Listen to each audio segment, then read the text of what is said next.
وهل مشروع وذا دكتور عبد الحاج عبد الحلام نحيسته به جري تليها لبدا آق من لبدا ديناc iska soo horjeeda isagoo u taliya nimayo طبخة الأفغانية waxaan isleeyahay waa طبقة تستحق الدراسة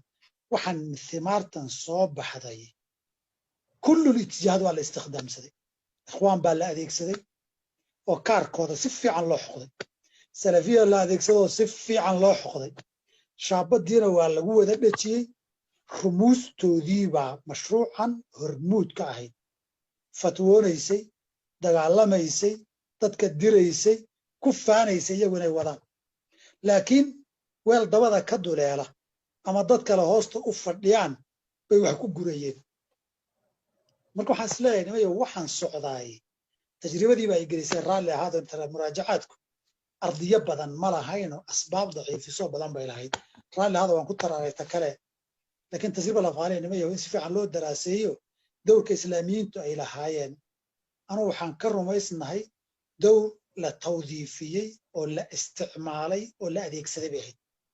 wadaaddo masaakiina oo masaajid iyo ka soo toosay waa xafiisyo ay shabakaad mukhaabaraad iyo duwali afureen bay xafiisyo u fureen ay ka dhigteen inta la wada tallaashay baana la yiri halkaana fatwada bixiya allahu akbar baan kor ka lahayn baan u malaynayaa raalli hada idinku dheeray wallahu aclam جزاك الله خير شيخ هذه أدبر